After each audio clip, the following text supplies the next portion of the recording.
10 of the NFL season. I am here with my main man, my co-host, my guy, Justin Stevens at JustinFF_. Justin, what is cooking? On, Coach. I'm excited to be on tonight. We have a very special little segment we only get to play a couple of times a year, and you know how much I love the wheel. The wheel of consequences is back for tonight, so fun show lined up. We have some special news for my Colts. That's why I don't normally have the Colts background for the Special main news. show. I try not to make this a Colts show. I'm going to do the best I can to help hold this in and only talk about them at certain times. I'll try to make it as appropriate as possible. But if I get inappropriately into my Colts, just let me know, and I will. I'll buzz you. All right. I'll snap, and we'll bounce back. But man, you're all fired up. Me, I'm just calm, cool, and collected because we had the bye week. So I'm coming in rested. I'm feeling good. There's some buzz. So I always try not to make this a Dallas Cowboy show. I can't help myself. There's some rumors about Odell Beckham. Coming off of 2 ACL injuries, I mean, it's only going to cost us money. And we have a bunch of cap space. I'd be interested to bring him in. I'm not going to lose sleep over it because usually with any free agent, like I could ask you right now, when's the last time? So every free agent, every big name free agent, I could ask you when, and you could say they were linked to the Cowboys for the most part. And then I could also ask you, when was the last time the Cowboys signed one of those big time free agents? Yeah, they don't really. So it's all BS. It's driven by agents. Yeah, that's what I was going to say. I think it's the agents driving it because they know good and well that who's going to talk about it? ESPN, NFL Network. It's going to create a market, and so I don't necessarily believe it, but I would be very much interested to get him healthy. End of December in the slot. You got CeeDee Lamb, you got Michael Gallup on the outside, and you get to put this dude in the slot. See how he works from there. I'd be excited. So there are good things. So I'm rested. I'm a little nervous. So I had to wake up because the boogeyman, Baba Yaga, was coming for me, and that's Aaron Rodgers. All right. And I got to watch them against the Detroit Lions. They did not look very good, but man, I will not sleep comfortably until we go into Lambeau and get this game over with, because I don't care what that team looks like right now. Rashawn Gary's hurt. Aaron Jones is hurt. Christian Watson's hurt. Romeo Doubs is hurt. Like everybody's hurt, but it's still Aaron Rodgers, and he's absolutely murdered us. So I'm not too comfortable about that, but at least I'm comfortable this evening, and I'm comfortable because I'm sitting next to you. Follow Justin on the Twitter at JustinFF_. Follow me on the Twitter at Coach Sheps. The show is at ToiletsToTitles. Don't follow at Coach C Sheps on the Twitter because that's a fake account. And whoever created that account, I appreciate you, because my head swole. It got a little swollen today because, man, I never thought I'd have an impersonator account on the Twitter. Yeah, and after that, I tried to spell Justin like 17 different times, or 17 different ways to see if I could see if I have a fake one out there, but I couldn't find one. So I have a feeling you got a bit of a stalker fan out there somewhere. Man, maybe I do. And I'm going to tell you who my guess is on it. So Joe Clark at Joe_J_Clark. Oh yeah, his dog Melvin. Ever since if you look at like when Melvin followed me on Twitter, immediately after Melvin created an account and followed me, guess who followed me? At Fantasy Receipts. We don't know who that is. Right. And then there's a Coach C Sheps, and we don't know who that is. None of this happened before Melvin had a Twitter handle. So you're saying Melvin is a bad boy? I don't know. He's not a good dog. Or he's messing with me, man. Melvin, I'm because whenever Joe's on the show, whenever I watch Joe's shows, Melvin's quiet, peaceful. As soon as he's on with me, Joe, Melvin's in the background going bananas. Right. So we might be onto something. But you know what? Let's talk about some good boys. There was a good boy. Trey Smokey's a good boy. He left us a 5-star Apple review. Let's go ahead and read that. Yeah, our 5-star Apple review from Trey Smokey is that these guys always have great material, and you get to learn a lot of things that most people miss. And he also says we have a great cast here, and I cannot disagree with him. That great cast, I know I'm jumping ahead one spot here, but that great cast is busy all week long for guys like you, Trey Smokey. We appreciate that review.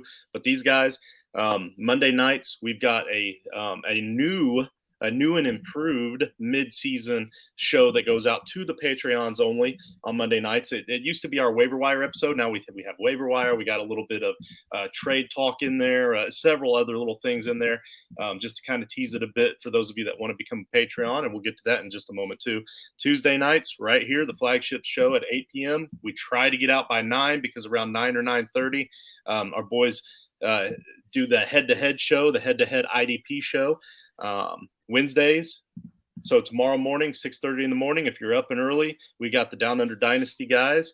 8 p.m. tomorrow night, Joe Knows talks about his NFL review and preview show. 10:30 tomorrow night. So Wednesdays are a busy day. We keep busy on Wednesdays. That's our gambling show. That's always entertaining. That is T to T After Dark with the D to D boys. And then Friday night, usually 7 p.m., give or take. We've been going a little bit earlier, so we might officially change that. I don't really know. It depends on how George feels about it. TGIF, This Guy is Fragile. It's our injury update show, followed at 8:30 by our NCAA and Devi Talk show, P2P. Saturday nights, 9 p.m. at Dash of Dynasty. A Dash of DFS show. That's our DFS lineups. And then Sunday morning, the Blitz, 10:30 a.m., start and sit advice every single week, every single Sunday. That hits a little bit of everything that you'll need to know from college football, professional football, fantasy football, you name it. We're even willing to talk to people about high school football, which that's kind of a teaser for an interview coming up pretty soon with myself and Nino and a guy that I've got a connection with that we're going to talk a little bit about Indiana high school football too. So pretty excited about all the different shows that we've got going on all week long, every single week. And then in the off season, same thing. We're not slowing down, guys. No. And man, we absolutely touch on everything. And even so we have so much going on during the week. You don't really have to go back and listen to a lot of our content because you might not have time to, but we recorded our 150th episode. We did our first mock draft of the season, and I can't even list all the guests. We had like 6 guests on, 4 people from Toilets to Titles. We each picked for like 3 different teams. It was phenomenal. So go back, check out episode 150, and check out our latest mock draft. And if you don't want to listen to the episode, but you just want to see, like if you're listening right now and you just want to see the results of that, go to ToiletsToTitles.com, look under the NFL draft tab, and then from under there, look under the mock drafts tab, and that's where you'll see the mock draft results. We're going to do another one at the end of the month. So all of our mock drafts will be on there. Eventually, we're going to do a big board. So we're not just on the YouTube channel, man. Check out ToiletsToTitles.com because we also have articles. My dudes and duds from the weekly episode goes up on there. Clutch Russ, the newest member of Toilets Titles, who's also on Head to Head. He's doing weekly IDP waiver claims on there. And then Joe Arachi, not Melvin's owner, Joe Arachi.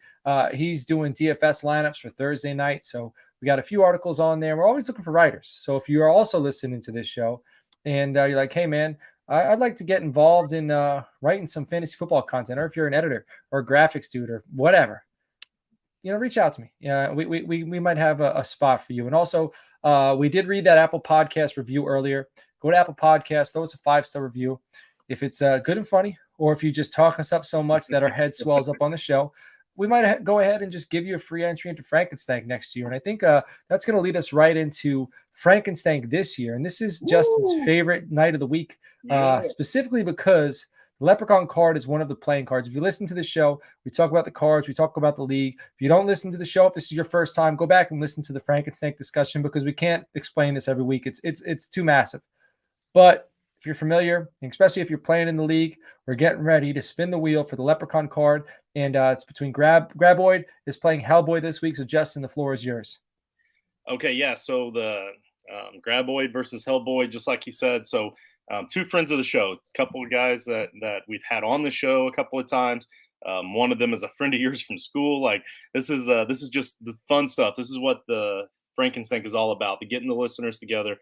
We're really hoping that they're both watching right now. We're going to share the link in the Frankenstein Listener League chat as well so that they can watch it. You see my videos lagging because I've got this this wheel up and going. So I'm going to go ahead and pull it up. But just so you know, the Frankenstein card has, when you play the Frankenstein card, there are 20 different possible things on this card that could potentially be really good or really bad for the guy that's playing the card this week, which is Sven, Fantasy Sven. Got his Twitter handle right down there at the bottom, or it could be 10 things that are good or bad for his opponent. So We've it can already be, spun this once, correct? that's right. And We've it already was, done who once. was it for?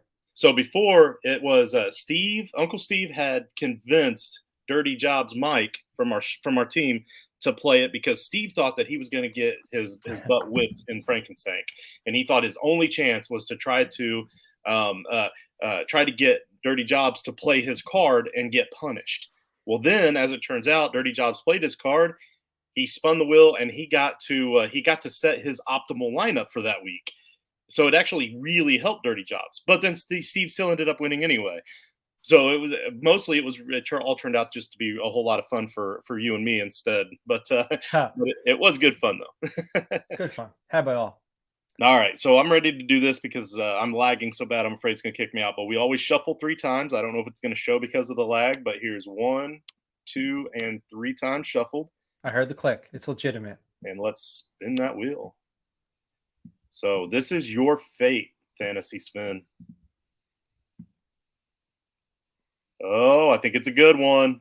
It says you get to start your optimal or best lineup after the games are done. Oh, The same thing that Dirty Jobs got. that's huge, dude. Yeah, that is insane. It's They the got the same exact exact same one. thing. That's right. All right, so optimal lineup for Spin.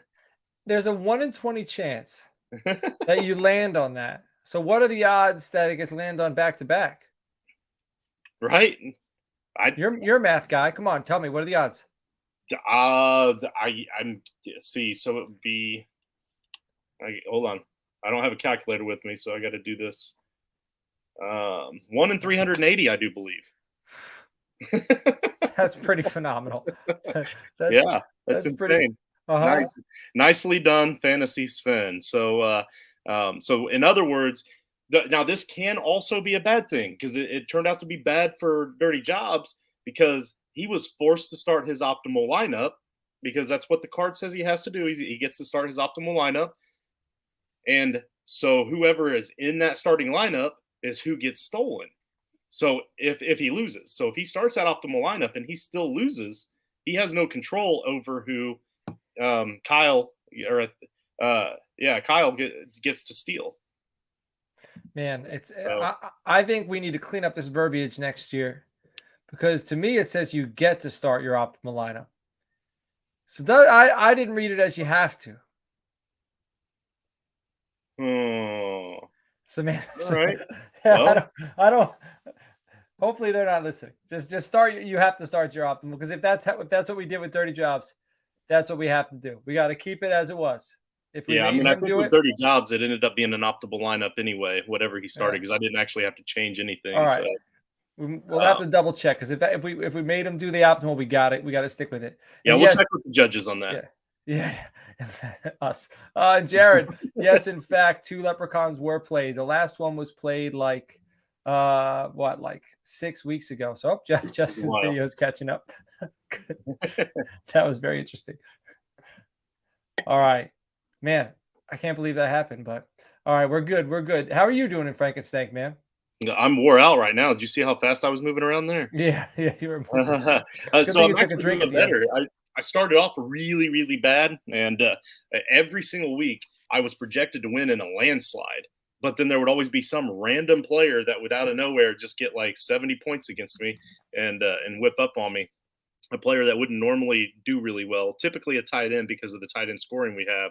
It's just that one big guy was always going against me every week. So but things have finally started to level off. I've gotten a few wins. I'm starting to get back in there. I don't think I'll make the playoffs, but I do think I'm a pretty strong contender for hopefully the top constellation tournament. So, by the way, Jared's saying he thinks 2 were played tonight. I don't believe I'm as far as I know. I'll double check that while Yeah, you're because moving we on could here. spin it. I'm almost certain that it was just Sven because that's the one I saw discussed in the chat. Unless someone just threw it in the message board last second. So yeah, double check that. And if Yeah, that's the case, it has to be played on the what do you call it? The chat room here. not chat room, the message board on the league site. I do see that there were 2 playable cards played today, though. And the Frankenstank, or I'm sorry, the Graboid was in Creature from the Staff Bathroom. I got that one. And then in the Phantom of the Porta Pot,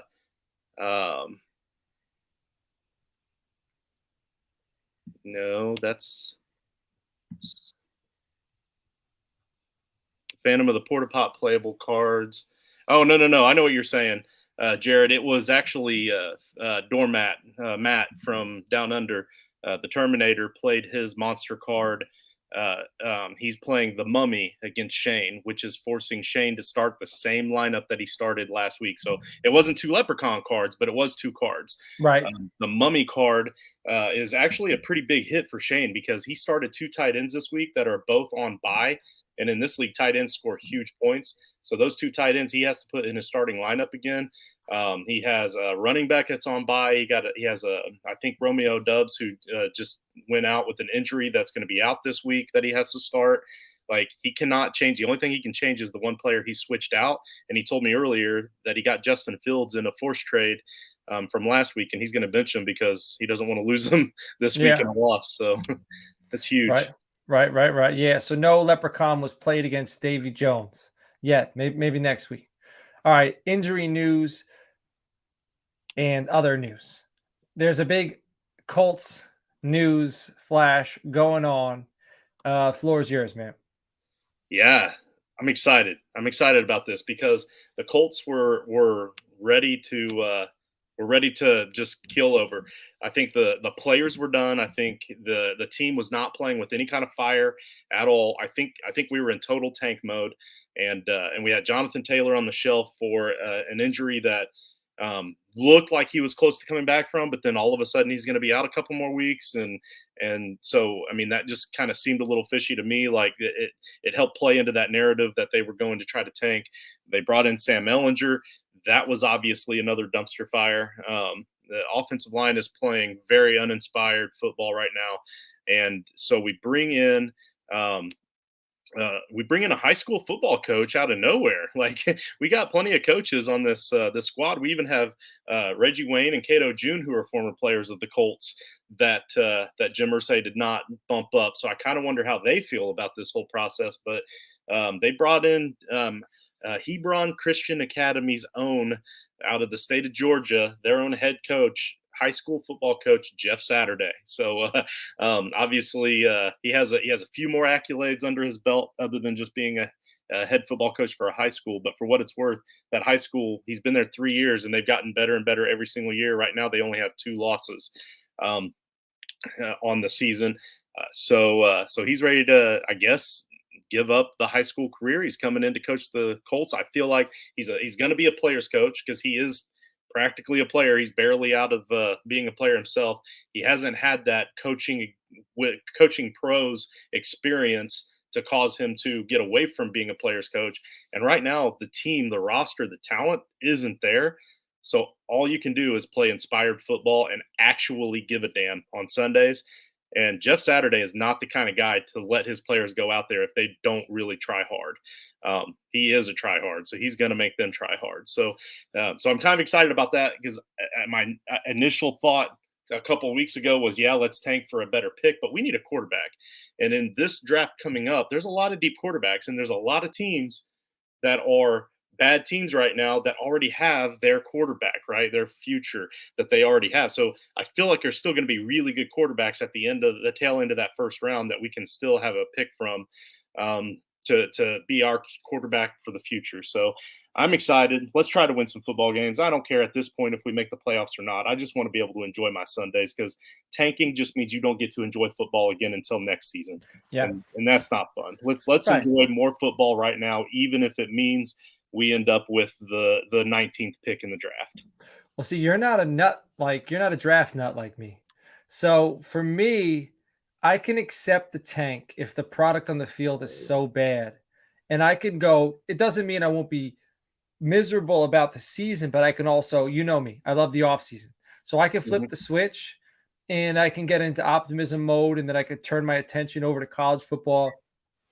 And unfortunately for you, we are only doing 2 mock drafts this well, not unfortunately. It would have been unfortunate for you if you were tanking, but you're not tanking. So that means you don't have to wait until the next mock draft episode. You can just hope you guys can turn something around. I hope Jonathan Taylor plays because I have him in a few leagues and I really need it. And I had Deion Jackson in SFB. He went down. So, and I Well, got a few. What's that? I was going to say it kind of plays into my idea of the narrative here in that last week they were talking so much about how all of a sudden Taylor might be going to IR. But then yesterday, news came out that said that he may have avoided IR and that he might be back in a couple weeks. I have a strong feeling he's going to miss one more week because of the whole show that they tried to put on, but he'll be back sooner rather than later. Right. All right. So PJ Walker was pulled after going 3 for 10 for 9 yards and 2 touchdowns. Baker came in and had a heck of a game in garbage time. I guess Steve Wilkes says he is going back to Walker to start Thursday night against the Falcons, which is interesting. Are they tanking? If they go back with Walker, then yes. Like I get that he had a couple of really good games. I feel like he had a couple of really good games because there wasn't a whole heck of a lot of film on him. I know he got some playing time last season. He had that whole Arena Football League experience where he ended his career with 2 touchdowns in a game and somehow still made an NFL squad. But he's just not that good of a quarterback, and I feel like teams are kind of getting on to what they have to do to stop him. And I mean, Baker went in there. The other team wasn't prepared. The Bengals weren't prepared for Baker necessarily. Like they've seen him in past games. Don't get me wrong, but their weekly preparation was for Walker. They weren't prepping for Baker, and Baker knows that defense because he's played against them so much. It made sense that he would come in and play well in that situation. I'm not saying that it's a you have to go to Baker right now sort of thing. But I am saying do you really think that Walker is any better than Baker at this point? Why not try to get a little bit of a fire? Because your only other possibility out there, if he doesn't work out and Baker doesn't work out, is Darnold. Come on, you may as well leave Walker in there and tank. Go ahead. Sure. You're not my Colts. Go ahead. How frustrating is it for DJ Moore managers who had like 2 weeks of bright spots and then like it looked like it was going to turn around, he was going to be good for the stretch, and then another dud. Like I have zero hope for him. I'm one of those guys. I am one of those guys, but and for what it's worth, like that whole first half, DJ Moore had absolutely nothing because Walker only had 3 completions for 9 yards on 10 attempts in the first half, and then he also had 2 interceptions in that first half. So when Baker came in, Moore got 2 catches for 24 yards. I was ecstatic that he was even on the field and getting points at that point. So I feel you. Yeah, I was excited. I was ready, and I only needed maybe, I don't know, 9 more or something like that from him to seal up another victory. Yeah, it's pretty frustrating. Yes, very, very much so. All right, the Packers have a bunch of injuries. I mentioned Rashawn Gary tore his ACL. Romeo Doubs, high ankle sprain, could be facing 4 to 6 week rehab. Christian Watson in concussion protocol. Aaron Jones, x-rays were negative on his ankle. So he should be fine for week 10. But I'm hearing, it's at least 50-50, and then if you're the Packers, right, they need this win. They do. But they also, they need to beat their division opponents, and I feel like they should, you need Aaron Jones back, but do you want to rush him back when you got AJ Dillon, to try to maybe keep him safe for when you're getting ready to play your division opponents again? Right, exactly. And for what it's worth, Aaron Jones is the one that said he should be fine for week 10. True. And then Joe Mixon, x-rays on his ankle were negative, should be good to go in week 10. I like how you put Jared Allen instead of Josh Allen. That was a Freudian slip, defensive end. Oh, yeah. Josh Allen tweaked his elbow towards the end of the game versus the Jets. Still had a 60-yard bomb that didn't connect, but he still threw it over 60 yards with a bad elbow. And Sauce Gardner playing great, but he was all over Gabe Davis. All over. So I think the narrative, we need to see if he's going to start getting called on any of these defensive pass interferences because he's been pretty handsy. But you know what? The refs are letting these guys play this year. I'm noticing a lot less pass interference. So big physical corners like this who like to get a little bit handsy, like the duo Bradbury and Slay in Philadelphia, Surtain, their numbers are good and the flags aren't there. So if they're going to allow it, keep going for it. Evan Ingram, everyone's favorite year-long streamer for 2022, had a back injury this week and is considered day-to-day. I like that, Justin. All right, Justin, why don't you read off? My own joke. Yeah, I like it. It made me feel good about it too because it almost seemed like I made it up, even though you did, and you laughed at me. But So we're good feelings all around. All right, let's discuss the patreon.com, Justin. All right, let's do that. So patreon.com/ToiletsToTitles. Guys, we have 5 different levels for you. If you want to call that. The first level is the $3 Discord. Guys, this is awesome. So for only $3 a month, so that's half the price of your daily coffee at Starbucks. You're going to get into the T2T team chat. For a couple extra dollars, you get early access to that waiver wire episode that we were talking about earlier, where we've added in trade scenarios and other droppable players, all sorts of some defensive guy or defensive team defense information. We've got a lot of new stuff added to that doc. $7.50, you get one-on-one draft advice, also one-on-one DFS advice. Since we're in season, $10, you get a free entry into the Frankenstank, because at the $5 level, you actually get invited into the Frankenstank, but we'll let you in for free if you're a $10 Patreon. $20, one-on-one roster analysis and a 30-minute draft breakdown episode of your team. So, and we'll even do that mid-season. I'll do it myself. If you're a $20 Patreon, if you want a mid-season roster analysis on the teams out there and maybe some advice on trades to look for and that sort of stuff, we'll do it. We'll do an episode for you. So excellent. That's the Patreon, patreon.com. And thank you very much to our Patreon supporters. Man, we'll even preview like the playoff bracket, how it's looking right now, how it could play out, any teams we think are going to rise and fall, who we think is going to win the ship. Yeah. You know, we can even put in the bathroom board. We could turn your league into bathroom board bets for the gang. We could all be picking, you know. And the whole time you're going to think that we're doing it for you as a Patreon, but really we're just having fun with it. Yeah, excellent. All right, games of the week, Justin. So last week you had Colts at Patriots, and you're coming off back-to-back wins of the games of the week versus me. Oh yeah, I didn't even think of my punishment. No, but this week I won. So, but I'm saying I forgot about my punishment is what I meant to say. Yeah, well, you didn't punish me, so you still owe me one. Next week we'll pick back up. We're even now because you lost by 20 points this week. So yeah, you had Colts at Patriots. It was 3-26, 23-point differential. I had Rams at Buccaneers, which was 13-16, 3-point differential for the season. We were starting to get close, but now I pulled away again this week. You have a 118-point differential. I have 95. So I am in the driver's seat this week. I took Vikings at Bills, which 1 p.m. game just doesn't feel right for this matchup. It feels like this should be a Sunday night or a Monday night, but the NFL I don't think can start flexing yet. But I'm very excited. The Bills need a win. They absolutely do. The Minnesota Vikings are hot. TJ Hawkinson was very active last week. The defense is solid. You know, so I think, you know, on paper, this is an excellent matchup. They can match up, but let's see if the Vikings are for real and if they could handle playing a team the caliber of the Bills. I'm not really concerned about the Bills. You know, and this is a tease. I'm going to talk about it later on, but I am not concerned about the Bills.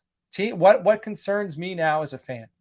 I'm going to put myself in the fandom of a team that is absolutely killing it this season. You know, everything's going well. I'm almost more concerned when that's the case because I don't want to peak too soon. It's very rare that you see a team that peaks early, sustain it. It does happen, but it's usually the teams that start to hit stride around week 13, week 14. They start to get into playoff mode. So I think the Bills are set up in a position to start figuring who are we? What are our problems? How do we fix them? Because they're going to be in the playoffs, you know? Absolutely. So, and that's the case at any level. Like if you don't have close calls or trials or tribulations throughout the season, you don't know what you need to work on to better yourself. If everything's going right, you think that everything is great and you don't need to improve at certain things that maybe you need to improve on. Yeah, man, because good is the enemy of great. Right? You're good. You think everything's good, you know, but then you find out that there's a few more levels above that and you start to get past. And then by the time you're trying to play catch up, everybody's already full speed and you're still jogging. So, Justin, what's your game of the week? Good is the enemy of great. See, y'all didn't know the coach was a philosopher too. So I've got the Seahawks at the Buccaneers. So these are two first-place teams in their division that are both right on the edge of not being a first-place team in their division. They're both battling right now. You've got Tom Brady is going to be able to play in the first ever NFL regular season game in Germany, and and he's right there with what seems like the next oldest starting quarterback in the league, Geno Smith. So I feel like the Buccaneers have a real shot at losing this game, and I feel like there's a potential for this to be a ground game because of the type of turf. Typically over there, they're playing on soccer fields or they're playing on really thick grass because they like to play on the real stuff over there. They're And called pitches. Over true, there. true, true. Yeah. So this usually bodes well for the running game. And between the two running games, I'm going to trust that Seahawks running game over the Buccaneers running game. Nothing against Lenny. I just think that overall, as a team, the Seahawks are a better rushing team. And then I can't wait to see Tom Brady get embarrassed in Germany. I think it'd be great to see him get heckled in the German language. Yeah. Yeah, that would be funny. It's Sunday morning at 9:30, by the way, guys. Don't forget to set your lineups.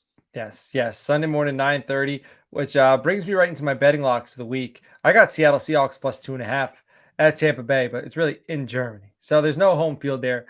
If you look at the Seahawks secondary, the size of these players, the athleticism of these players, the strength they play with. You know, they got Michael Jackson, they got Kobe Bryant, they got guys that are tall, lengthy, and this is you watch Mike Evans, you watch him struggle. When does he struggle? He struggles with somebody who can match up with him physically.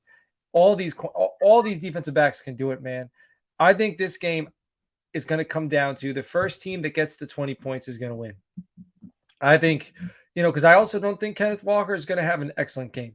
I don't think Tom Brady's going to have an excellent game, but it's going to be a slugfest. It's going to go back and forth. It's going to be like 17-14, 20-17. So I think the Seahawks pull this one out. I really do. And then my next one there is Green Bay Packers plus 5.5 versus Dallas Cowboys. And this is more so, like I said, man, Aaron Rodgers is Baba Yaga for me. He's the boogeyman. I almost said she's the boogeyman because Baba Yaga is a she. But in this instance, it's a he. I think this game too comes down to a field goal, and I'm hoping it's Dallas that wins this game. But Mike McCarthy going back to Green Bay, that storyline's there. I think the Packers, lost like 5 or 6 games in a row. The Cowboys are starting to roll, but they're coming off a bye, so are they going to be quiet? I'm hoping that the Cowboys play up for Mike McCarthy. And they come to Green Bay and they know how dangerous they are. And I hope there's still players around that club, that team, that remember what it felt like DeMarcus Lawrence, to get their hearts ripped out by Aaron Rodgers and Zach Martin, and Tyron Smith, even though he's not playing right now, he's around the team. There's guys there who suffered that loss, and I hope they're up for this one, man. But I don't know. I have my doubts. So that's why I'm going with plus 5.5 with the Green Bay Packers. So those are my 2 betting locks of the week. Justin, go ahead with the Turtleheads. All right, so the Turtleheads for this week. The first one's probably not going to be super popular. I feel like a lot of people are still going to be down on this guy because of Baltimore's offense, but that's Devin Duvernay. Devin Duvernay this week, he only had 1 reception on, I believe, 2 or 3 targets, but he's still available in nearly 50% of leagues for that reason because he hasn't been great all season, and that's in redraft leagues, of course. But he is now the number 1 in Baltimore. Baltimore doesn't throw the ball much, but they do still have to throw the ball some. Bateman was getting roughly 18% of the target share compared to the 14% that Duvernay was getting before Bateman went out. If we can assume that Duvernay is going to step into that wide receiver 1 role, which I feel like he probably will, even with Deshaun Jackson there now, Jackson's not going to steal a ton of targets, especially at his age and being out of football as long as he has. But we can assume that he's going to take at least a slight uptick. Even if that jumps up to, say, 16%, Duvernay was practically shut down last night. But that actually bodes in your favor if you're looking to make a deal of any kind this week. If you're trying to make a trade, see if you can't try to look and make a trade with the guy that owns Duvernay and see if you can get him to just throw him in as a throw-in piece. Make sure that you highlight that Twitter is talking all bad about Duvernay right now and him being able to hang as the de facto number 1 based on 1 game last night against the Saints. But really what you know is that he was against Marshawn Lattimore last week or this past game, and he's a great defensive back, and he's not the guy that Duvernay is going to be facing for the rest of the season. In fact, the Ravens wide receivers have the 2nd best schedule for the rest of the season after their Week 10 bye next week, or this coming week. So that's another reason why the guy might be willing to trade him. They're on bye anyway; like he can't even use them. They face Carolina, Jacksonville, Cleveland, Denver, Pittsburgh twice, and Atlanta in the last 7 games. So that looks like a pretty juicy matchup, matchup wise for the remainder of the season for Duvernay. And if he were more of a prominent athlete, you would actually have to pay up to get a guy that had a schedule like that in your at the end of your fantasy season and your playoff season. So the next guy is Donovan Peoples-Jones, the wide receiver for Cleveland. Right now, in redraft leagues, he's available in 87% of leagues. Deshaun Watson comes back in Week 13 against his former team, the Texans. Watson loves to sling the ball. The Browns also have a very nice schedule in their own right to end the season for your fantasy squad. This will allow Amari Cooper, in my opinion, to go from being a top 10 fantasy wide receiver to a top 6. And Peoples-Jones will make a much larger jump, going from being a wide receiver 5-ish. I think he's around that 55 range right now, to a very flex-worthy wide receiver in your lineup. I do think he's going to take that big of a bump, get that big of a jump in targets with Deshaun Watson there, and those targets are going to be more valuable targets because Brissett likes to keep it short, and he's more of a game manager. And Watson's going to want to sling it down the field, and that's when you're going to need Peoples-Jones. So the next guy, I don't normally do dynasty pickups for the Turtleheads until we get to about this point in the season. If you're in dynasty, now's the time to start looking towards next season if you're not a contender this season. So if you're not contending right now, you need to start moving some pieces, picking up young talent, picking up some draft picks, that sort of thing. And right now in dynasty leagues, Kenneth Gainwell is available in 46% of dynasty leagues right now. And he's only being started in 13%. So if they're only being started in 13%, even the guys that own him aren't necessarily needing him right now. So they might be willing to give him up for a piece that they can use down the stretch this season to help them win the championship. This is a dynasty ad because he can be had for cheap right now, and Miles Sanders is a free agent after this season. We have no idea what 2023 has in store for any NFL backfield, but especially a backfield where the RB1 is a free agent and the RB2 isn't that far behind him in talent. That's right. I said what I said. All right. Well, I'm just going to say this. Pick Kenneth Gainwell up, but Nino drafted for the Eagles in the mock draft, which was episode 150, which is on ToiletsToTitles.com. And he took Bijan Robinson with one of their first-round draft picks. So that's also a possibility. Nino's not going to be making their pick, so it's going to be Howie Roseman. So although he should be. Yeah. I don't know, Howie Roseman, man. If there's anybody who could, hold a candle to Nino, I think it's Howie Roseman. Nino's a great dude, but Howie Roseman's at the top of his game as well. I think they could go tit for tat. But yeah, so that's also another plug. Go check out that mock draft, ToiletsToTitles.com, under the NFL draft tab, under the mock draft tab, or just check it out, episode 150. All right, dudes and duds for week number 10, man. So for the dudes, I'm starting with Justin Fields versus the Detroit Lions. He's receiving this honor, being put on the dudes list back-to-back weeks, which is huge. Like, Justin, I don't like to go back-to-back. It's usually Cordero Patterson. He was my guy. Yeah. I went back-to-back with him for a while. I was really beating that drum. That's also another tease here. But Justin Fields, I feel like he deserves it, because he's a dude. Right now, he is getting it done. And from what a huge change it's been for him over the past few weeks. He is a fantasy football quarterback. This is a guy you want as your fantasy football quarterback, and he's on waivers for me in one of my leagues. I'm picking him up. I've been bouncing around Kirk Cousins, Matthew Stafford. I'm hoping I can get him this week. Hopefully nobody from that league's watching, because I'm going to pick him up. It's only a 1 quarterback league, but I feel comfortable starting him week in and week out. Yeah, he's a dude. Quote me. All right. So, like I said, he's a machine. He's got the Bears looking like a legitimate team, far from what they've looked like over the past few seasons, and that has something to do with him. They got rid of Robert Quinn. They got rid of Roquan Smith, and then what do? This kid's playing so well. They bring in Chase Claypool, on the cheap. They got, Monty's playing well. Herbert's playing well. They went the distance with the Dolphins. Dolphins are no slouch. The Dolphins are a team that right now people think they're Super Bowl contenders, and the Bears went the distance. So, and their offense was the best offense the Cowboys have, like, they put up the most points the Dallas Cowboys defense has allowed all season. The Cowboys played the Eagles. They played Jalen Hurts. They played A.J. Brown, Devontae Smith, Kenneth Gainwell. They played these guys. So that was a joke, because I didn't mention Miles Sanders there. But I got it. Yeah. Okay.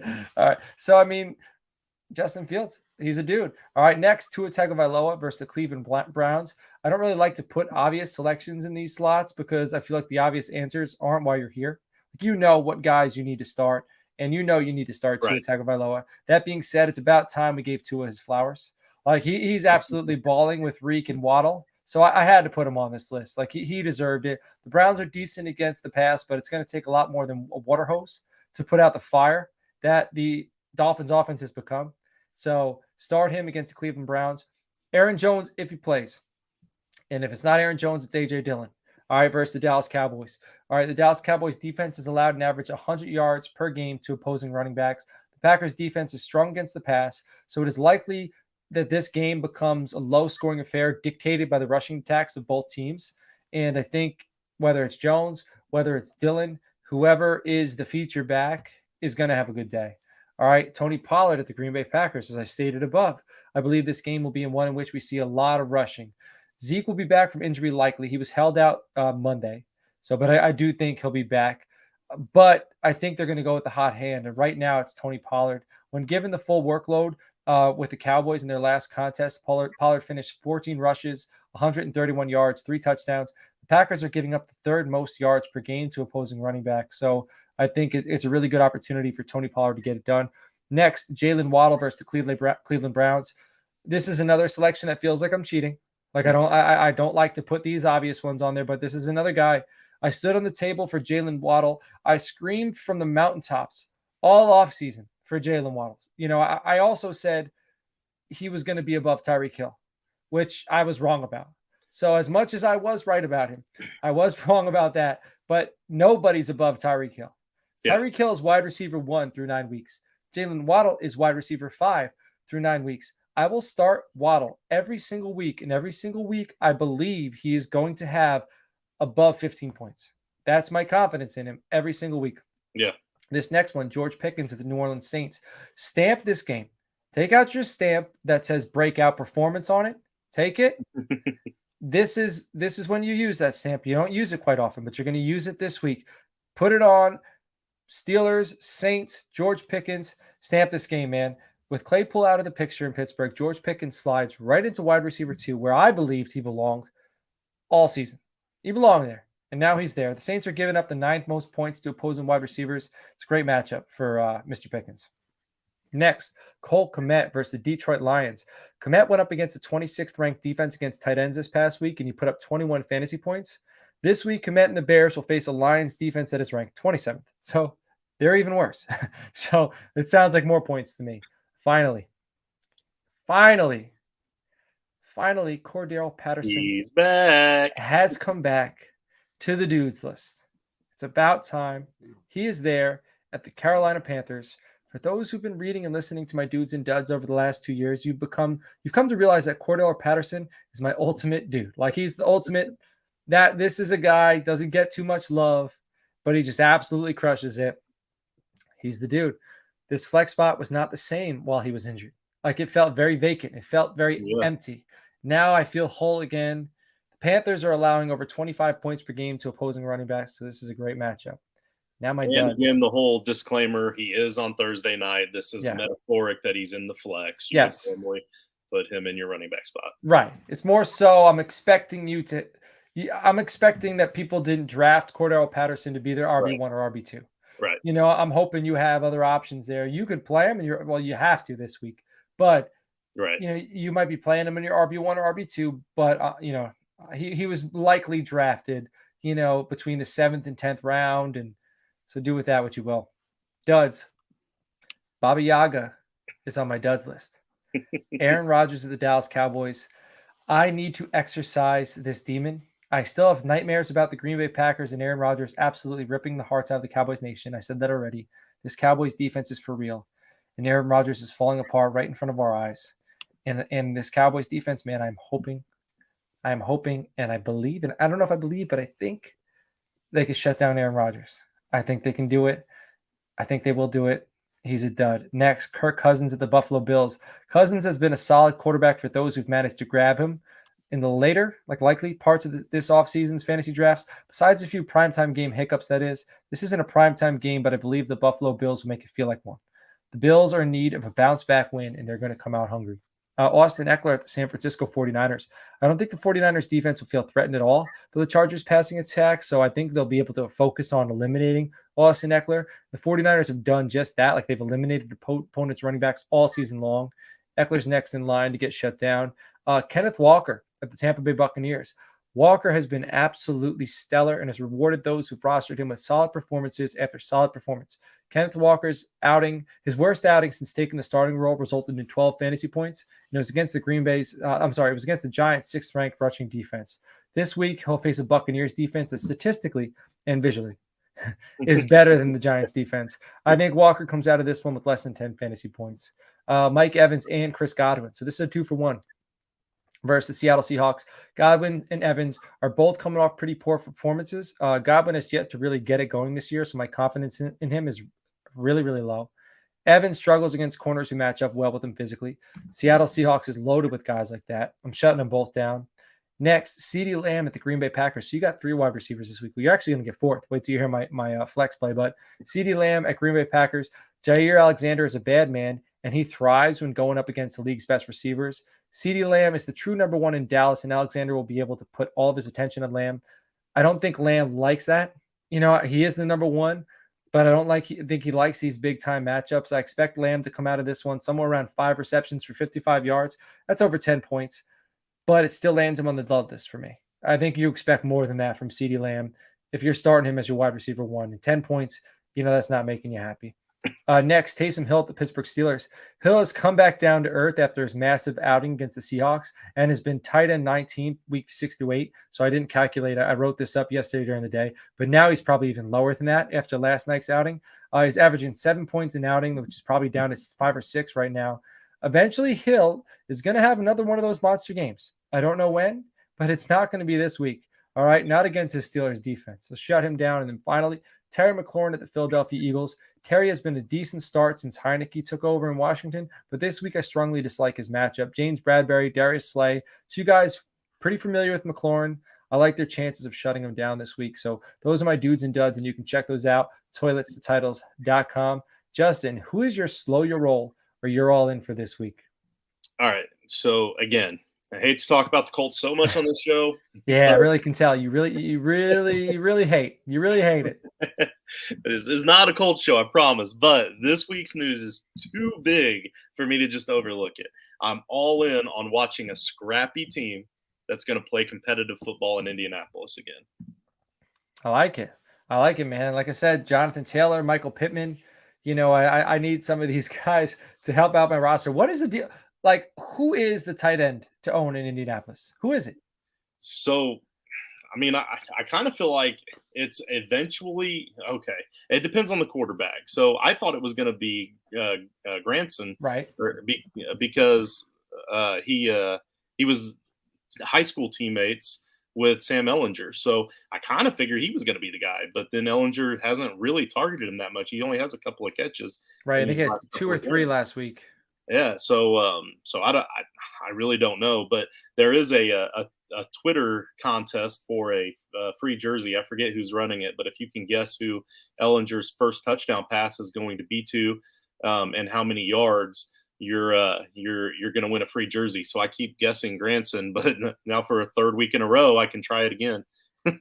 Because I have Granson in a league where I'm hurting at tight end. I have to start Harrison Bryant this week. I'd like to start Granson in fictional. It's actually a league that you were once in with me. Mm-hmm. And I just don't know, man. I'm waiting for him to gain some steam. I've had him. Uncle Steve tried trading for him in the offseason. I said, no way, Jose. And man, I'm just afraid to start him and get a dud like Tyler Higbee last week. What a dud that dude was. All right, my slow your roll. Cox and Jelani Woods are more of the guys where if they're either going to get you 0 or they're going to get you a touchdown.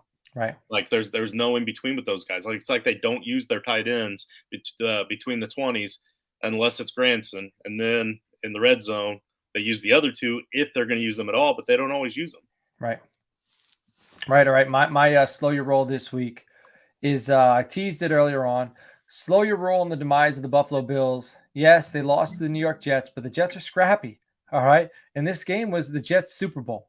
Like, they've had this game, especially as they started to roll and the Jets started to gain confidence. They had this Buffalo Bills matchup at home. Circle. This wasn't in Buffalo. This was in New York. This was their Super Bowl. And it's all about peaking at the right time. Right now, it's time for the Bills to assess their faults, work on them so they can get right for the playoffs, which I expect them to do. I still have Bills and 49ers in the Super Bowl. So slow your roll on the demise of the Bills. Justin, this time next week, what was yours last week? Last week, so we kind of shifted the thought process in this segment. I feel like, because it used to be, this is what we're going to say after this next week's line of games. Right. So I still had that in my mind, and I was thinking we were going to talk about how brutal that Bipocalypse was this past week. And I mean, I was right about that. It was brutal, but we kind of steered it. Now we've kind of changed it over to like predictions. So I keep going back and forth and missing that. But so I did go with more of a prediction this week. Well, what was your last week? Was the Bipocalypse was brutal. Mine was that the Packers are alive. I thought they'd have a huge win over the Detroit Lions, and they'd be prepared for a matchup against the Dallas Cowboys, which could back-to-back wins, maybe beat the Cowboys after beating the Lions, and now they're playoff contenders. But man, they all but died last week. Like, everybody got hurt.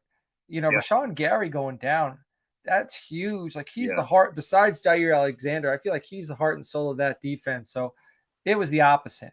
The Packers are basically ready to have a fork put in them. It's so bad in Green Bay right now that people are talking, like, there is a little bit of buzz about Jordan Love. Have you seen any of that? I have not, but dude, I don't doubt it. There is a little bit of buzz with people, like, you're hearing people in the locker room, say, hey, Jordan Love, he's going to be a starter somewhere. Like, he's starting to get a little bit of praise. And I mean, the reporters are asking questions about Love to draw these answers out. Yeah. But like, man, I think they might be trying to make a quarterback controversy. And I mean, but not for nothing. The wide receivers there stink. Sammy Watkins stinks. Randall Cobb's 40 years old. Dubs is decent receiver. Christian Watson went to North Dakota State. We know he's going to transition into the NFL. It's going to take him a little bit. He's got nobody there who's a legitimate alpha, and I mean, Robert Tonyan might be the dude he's the most confident in. So I don't think it's his fault, but some of those passes he had last week, those interceptions, the amount of interceptions he has this season, he does not look like himself. No. And it's all but finished. But what's your prediction for this time next week? So my prediction for this week is pretty much all about the Packers. So on your Jordan Love situation there, like, typically if I hear a lot coming out of college, a lot of good things about a quarterback, and I draft him in a dynasty league and he doesn't do anything at all for the first couple of years and he's still sitting there on the bench, I'm probably going to cut him. But when you're behind a guy like Aaron Rodgers, you still you don't know, right? So I've held on to Jordan Love all this time in one of my dynasty leagues, in a league where bench spots are crucial. So I'm kind of looking forward to a potential change here in the next year, hopefully. But also, I'm a huge Aaron Rodgers fan. I always have been. So I hate to see this, but yeah, he's falling apart. Last week, and again, I'm comparing. It's funny that you hate Tom Brady, but you love Aaron Rodgers. I know, it's so very weird. Interesting. It's so weird. I get it. I get the comparisons. I get the similarities. I don't know. I don't know what. If he was, well, because he's in the NFC. Yeah, you're a Colts fan, so like, if Rodgers was the Patriots quarterback all those years, right, and Brady was in the NFC, it'd be the same way. Possibly, yeah. I mean, unless Brady was still a cheater. But anyhow, so all right. Again, this sounds bad. I'm going back to the Colts again. But last week, you saw how flat they were, right? The Indianapolis Colts. They just looked pitiful. They looked really, really bad. They looked uninspired. They looked like they weren't having fun out there playing football. They were just there to do their job and move on. And then, lo and behold, finally we get a new coach. I'm starting to get that vibe with the Packers, and I get that the Packers at least played better football, and they at least were in scoring position. Rodgers gave up 2 interceptions inside the 3-yard line. Like they were at least in scoring position, so they didn't look completely flat, but they still look really bad. They've lost 5 in a row. So if the Packers go with a 6th loss in a row this week against the Packers, or I mean against the Cowboys, which I think they will, and they go 3-7 overall in the season, Matt LaFleur is going to be in the hot seat, and there's a chance that we might get a third coach fired really soon. And especially against a coach that won a Super Bowl in Green Bay.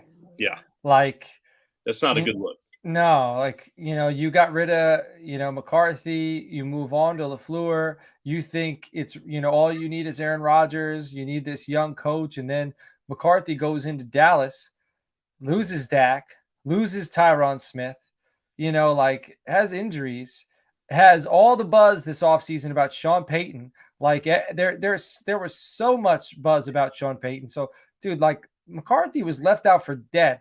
And dude, what are they doing? Yeah. You know what I mean? The Cowboys are what, 6-2 right now? And if they go into Green Bay and beat the brakes off of them, I think, the front office, they're going to reminisce about that. And they're going to think maybe we made the wrong decision here. And it might lean them a little more so towards moving on from Matt LaFleur and trying to find somebody a little bit more like, somebody they succeeded with, not somebody they've seen somebody else succeed with. Well, they can't get their former center, Jeff Saturday, anymore. No, they can't do that, man. Maybe Bakhtiari will retire, or AJ Hawk can come over there. Or Charles better yet, just let Aaron Rodgers be the coach too.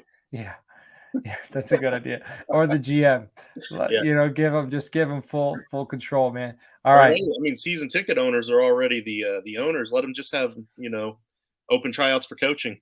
That's it, man. Their Madden football records. Yeah. All right. Yeah, that's a good strategy. All right. My prediction for this time next week, we will be saying George Pickens is the new wide receiver 1 in Pittsburgh. I said it earlier. He's my dude for the week. Yep. This guy, I like Deontay Johnson. He's a great route runner. He gets open. He's perfect for his role in that offense. Pepper him 8 to 12 targets a game. He's great for that. The hands aren't elite, but he's good at getting open. He's good at creating space. He's very quarterback friendly. But George Pickens has an elite skill set. Right. He is a high point monster with elite body control, phenomenal hands, and his drive, his attitude, his alpha mentality are all assets of a wide receiver 1. And that's a good thing for Deontay Johnson because he doesn't have to be that. He can be the 2, and he can thrive in the underneath situations like Juju Smith-Schuster used to. Mm-hmm. Yeah. Use Deontay like that. George Pickens, he's there. He fell into your lap, and they have to believe that. They got rid of Chase Claypool. He is the wide receiver 1 in Pittsburgh, and he's going to be the wide receiver in Pittsburgh for quite some time. And that's my prediction for this week. Go ahead, Justin. And I'm kind of curious to see something as well. Like, we know, at least for this game, we know that Deontay is going to line up primarily in that X spot. We know that Pickens is primarily going to line up in that Z spot. I want to see what the Saints do with Marshawn Lattimore because Lattimore typically lines up with that on that right side of the defense. So with that X receiver, like, I wonder if they're not kind of prepping for Pickens to be that guy too. Like, it'll be interesting to see since Lattimore doesn't really move around the field a whole lot. The Steelers are probably going to move the receivers around. They typically do anyway. I mean, most teams do. But is Lattimore going to move with Pickens, or is he going to move with Deontay, or is he still just going to stay in his spot? Like, how much are they going to change their defense for this game? Right. That is interesting. And I have another bonus this week. This time next week, we'll also be saying Greg Dulcich, startable week in and week out. So they had the bye last week. I waited a week. I promoted him for my taxi squad. I'm starting him this week over Pat Freiermuth. So I believe it. I believe in Greg Dulcich. He is a startable tight end. He's going to finish top 6 in scoring this week. And I think he's I think he's going to be like Dallas Goedert. I think he's a guy, he's not going to get all the love in the world, but you're going to be very confident starting him. He's going to put up points every week. And that was a bonus one for this week. So Justin, do you have anything else to say before we wrap this show up, my friend? in the Fusion Fantasy Football Dynasty League, I drafted Dolchik in the rookie draft this year, and immediately changed my team name to Dolchik Deleche. So I'm kind of a believer too. You are an old man. That is like that is a dad like team name. That's right. That's right. I decided I'm going to change the team name to a new rookie every year. All right. I like it. I'll think of some Dolchich stuff. Maybe that'll be an inside joke between me and you. There you go. I'll try to have a Dolchich team name, and we'll go from there. But everybody, I really appreciate y'all being here. I appreciate you being with us for as long as you've been with us. It's episode 151. Here's to another 149 till we get to episode 300. Check us out, ToiletsToTitles.com. If you have Apple Podcasts, subscribe, throw us a 5-star review. Your review might be featured. Heck, we might give you away a t-shirt. We might give you away a free entry into Frankenstein. Also, check out Spotify, Podbean, Stitcher, all that stuff. We're on there. Check out the YouTube channel. Throw us a like, throw us some comments. I forgot to mention earlier, we're doing $5 squares for the Super Bowl for Thanksgiving. Cowboys versus Giants. All right, so DM me on the Twitter. You had that down there. Look at you, man. You got it covered at Coach Sheps.